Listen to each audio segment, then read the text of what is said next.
Greetings, this is Griff Ruby, the Nostalgic Catholic, with the second of my book reviews, continuing on Isaac Asimov's Foundation series. I now get to the second volume, Foundation and Empire.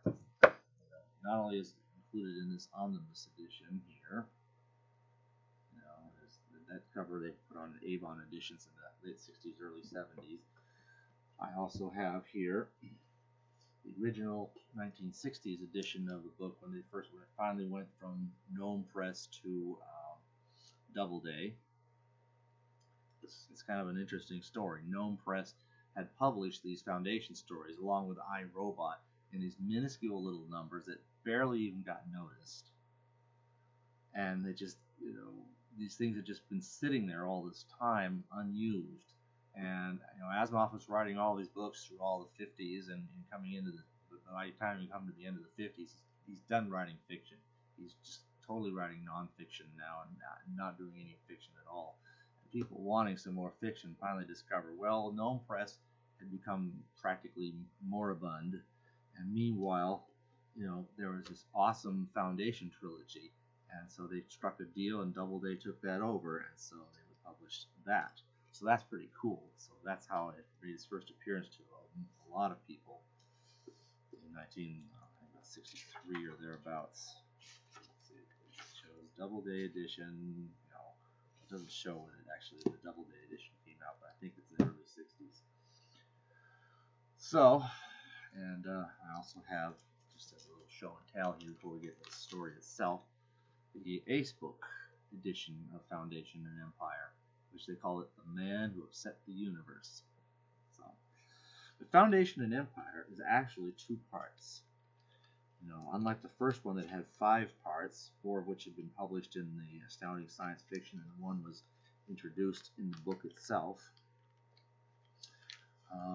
Foundation and Empire made its appearance in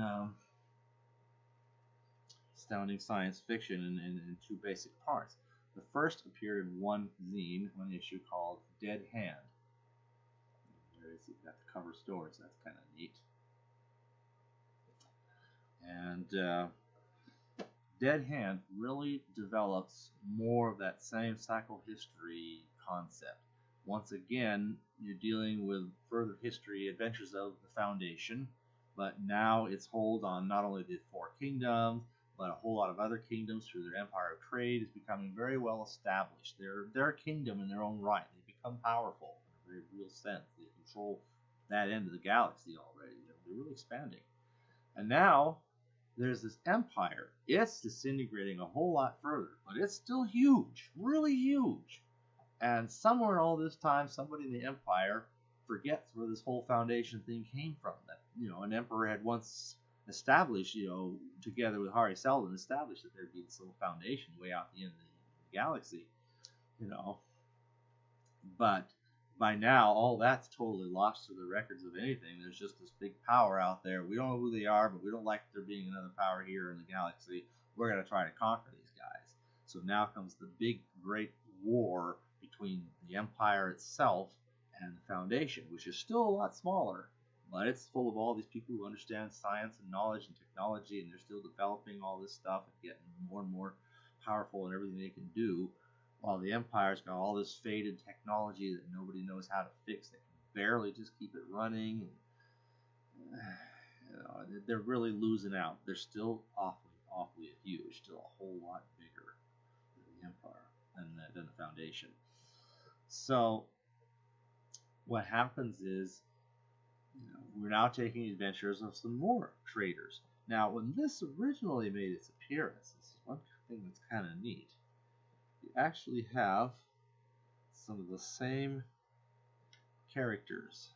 You actually have the same Limmer Pagnettes that appeared in The Traders. When they put it in a book, they gave him a new name. But he's going to try to do something about this. But what's so interesting, he does all this stuff. He meets up with all these weird Empire characters. This guy named Broderick is really pretty nasty and creepy. But he bribes him with a whole bunch of money to tell him what he was hoping to try to, pay him to to understand or listen to, and instead he gets paid to tell all this stuff. He's like, what? Lathan Devers is the new name he gets here, or maybe it's the other way around. I think maybe Lathan Devers is the name. Anyway, it's kind of funny. The idea was the guy in the Traders, the last part of that other one to be installed was actually the one you see here, but then they changed the name in one of the other places, so it's just like we're now another umpity and we're not even clear how many years further into the future, beyond Hober Mallow and the Traders and all that. We're further along. Now some very popular general in the Emperor's army has decided to see about trying to declare war against the Foundation. And after all this stuff and everything's said and done, the bottom line always comes down to it's psychohistory that wins the war. Again, by the time they explain it, it's just a couple of sentences. But it's like, this is why it was inevitable that even though the Empire was huge and the Foundation wasn't, they had to win. And they did. Because the Empire was, anyway, it's a psychohistoric reason that comes out there. It's pretty neat. So there, more than anywhere before, you really see psychohistory playing out the way it's supposed to. And again, it's not that somebody did anything clever. The Traders, they seem to have bungled everything, but it makes absolutely no difference. And I think that's kind of a cool thing they have going on there. So Foundation and Empire is really, the first part of it is like it's another continuation of Foundation. And as such, I think it holds up extremely well. There's no denying, though, it's the latter half of this volume, which actually came out in two issues of the magazine. The first one was the November 1945 edition. And here it is, The Mule. And got the cover.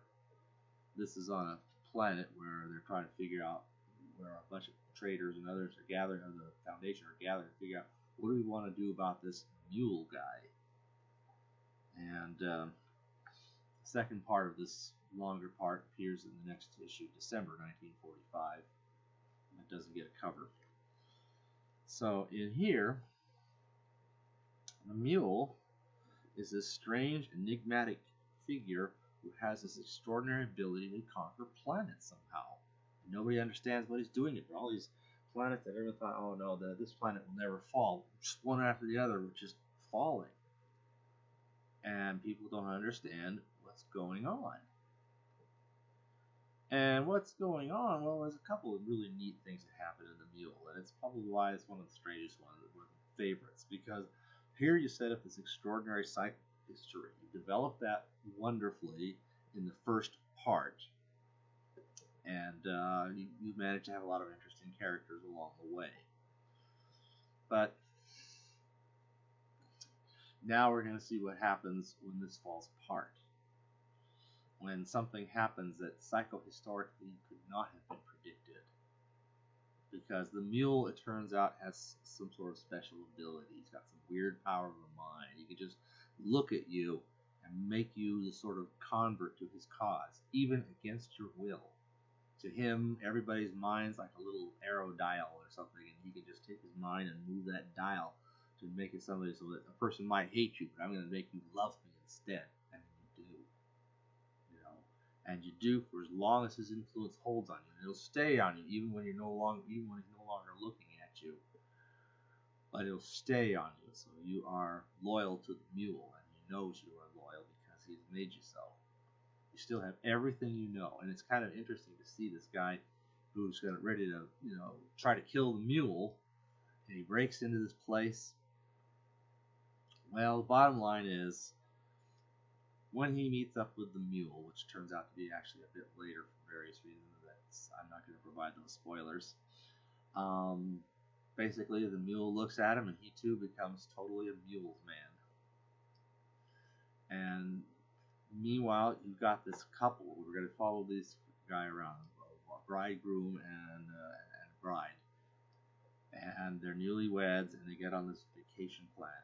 And then they also pick up this other little character, this sort of silly little clownish character with a big nose and, a strange, manner. He's scared of everything. Turns out this clown, was owned by the mule. So it's like maybe he could be some kind of key for getting close to the mule or figuring out some of what the mule's about. But the clown's just always so scared of everything. He's just, real scaredy cat. Don't hurt me. So he's just really scaredy cat. So he's not really too useful. But for some reason they decided to take this person along with them. Sort of like taking a Gungan along, in the Star Wars movie, which, anyway, it ends up being almost like that. This character you just kind of pick up and, he becomes part of the group for some reason, and there he is. So they're traveling to these worlds, and it seems like they go to all these different places. And what's so neat, one of the things I love in there is, Hari Seldon makes these appearances in this room that's like a holograph of him. And whenever there's a Seldon crisis, it's part of the Seldon plan in the psychohistory, is that things reach a crisis point, and certain things will happen to get through that crisis, and then you're good till the next crisis. And he would make this appearance each time, and they could hear that and say, yeah, this is what's going on, so we're on course and everything's going good. Although we kind of stopped hearing about him after a while, and Hober Mallow and the other one about the traders, we don't hear about this. Well, the traders wasn't a Seldon crisis, but Hober Mallow turned out his era had a Seldon crisis, but nobody seems to have gone in to see if the hologram appeared. The Southward Hardened times, both times they went to see it, and there he was. So now here we are, this whole situation, this whole new conquering hero is coming in and doing all this stuff. Should we throw in with him or not?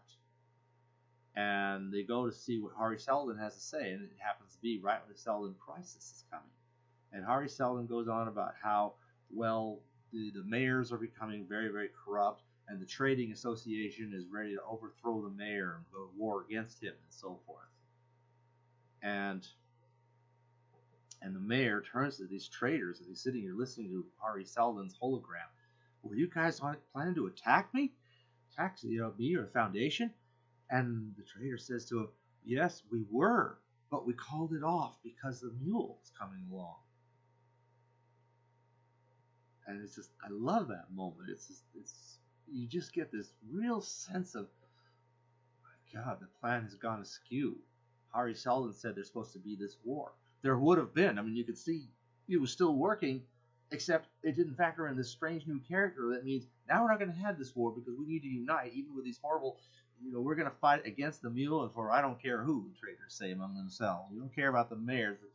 We would have gone to war with him, but this mule guy seems he's worse new. We need to do something about him. So we're actually going to swallow our pride and throw in with these corrupt mayors of the Foundation and fight against the mule.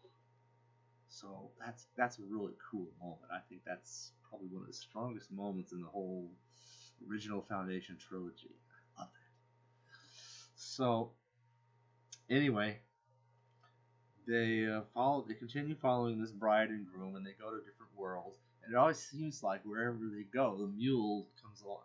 Mule's men come, and an army comes and conquers, and they keep getting conquered. And finally, they meet up with this other, really smart scientist, and he's got this funny way of swearing. He's always saying "Galaxy." That's so funny. I think it was meant to be something else. Okay, but I like that. He swears by saying "Galaxy." And Lax is big LAX, Galaxy. That's kind of funny how they do that in print. Yeah, Ebling misses this guy. He's a psychologist, and so he actually has some inklings into the ways of psychohistory, not from any contact with psychohistorians, but just from a lot of knowledge, a lot of intelligence. He's kind of coming up with some of the same things. And finally, he and this bride and groom, and accompanied by the clown, all decide to go back to Trantor. Now, in the mule's time, the Empire is really declined. It's 20 agricultural worlds. It's even moved its emperor to another planet. Trantor, this main planet that had ruled the whole galaxy, is now being scavenged for its metals and other material resources and stuff. The whole other world is just raw materials. and soil from that planet is for the first time in how long seeing sunshine again, and people who remain there starting to become farmers, and very simple existence. And but there's still a lot of the old buildings. The old library is still intact, and they go into this library and they're trying to find all this recordings about what was going on in the history of the Foundation and Hari Seldon and the whole plan. And it's so interesting to hear Ebeling Miss talking about what was going on, and what was this Foundation #2. And the way I set it up, again, you want to know this Foundation #2. It was not like #1. Now, for the first time, we're really turning that into something else. Up until this point, 2 could have been something redundant at the opposite end of the galaxy. Instead, now we know 2 is not just that. It's actually something very fundamentally different. Because he says, you go through all this stuff, all this minutes of all these meetings and all of everything else being done and everything said and so forth. And it's loud and clear where the first Foundation is. Man, it's done in all broad daylight. But the second Foundation, said, it's buried deep in the mathematics of psychohistory, which they can find some copy of the mathematics, at least as they existed back in Hari Seldon's time, I guess. And he's going through all that mathematics and trying to figure it out and trying to understand what it means. And it's just, he just becomes a fanatic for this thing. I kind of identify with that in a way. I mean, he becomes emaciated because he just wants to get in there and study and study and study. You almost have to force him to take time out to read or sleep or something, because he's just absolutely obsessed and driven with solving this. Where is the second Foundation? We need to get a hold of them and tell them we got a problem and see if they can do something about it. And oh, by the way, I'm already finding out this really neat stuff about what Hari Seldon was doing, what the second Foundation is, and how it was meant to work, and so on. That they were like a protection, that they are the ones who can come in. They are, where the first one was physical sciences, the second Foundation is all the mental sciences, and they understand the psychohistory because. See, the first Foundation doesn't understand psychohistory. They just know vaguely it's out there. It's this kind of manifest destiny that means, they toe the line and everything will be great. In 1,000 years, they'll be in charge of the galaxy. Or maybe shared with some second Foundation that some of them may still be vaguely wondering if we'll meet up with halfway through the galaxy or something when we get that far. Who knows what they're thinking? Mention of the second Foundation is kind of thinned out. So, but he becomes so knowledgeable, and I don't know. In a way, I kind of identify with that just personally in some ways, where I studied some things that bewilder people, and then really drill into it and find there's an answer. And it's like, Anyway, it's kind of neat to hear from Ebeling Miss as he's talking about all this stuff. And then he's about to reveal where the second Foundation is. The bride shoots him before he can say anything. Why does she do that? And meanwhile, where has the mule been through all this? Well, they'll have a confrontation at the end with the mule, and that's also pretty cool. And again, there's big spoilers there. Again, I'm passing over this in silence. But I found it to be, again, it's a great read, and I think for many readers of the Foundation trilogy, that's generally been considered the strongest segment of them all. Even though it's not it's not the psychohistorian Seldon plan working, it's actually this plan breaking down because of some extraordinary circumstance that has come along, and they need to find the second Foundation. And we're not going to find it at this time. All we're going to do is get a clear assurance it really exists. It really is out there. It can be found. But we need to kill this guy. But this guy's going to get killed before he can tell us where it is. Frustrating though. So, anyway, that's Foundation and Empire.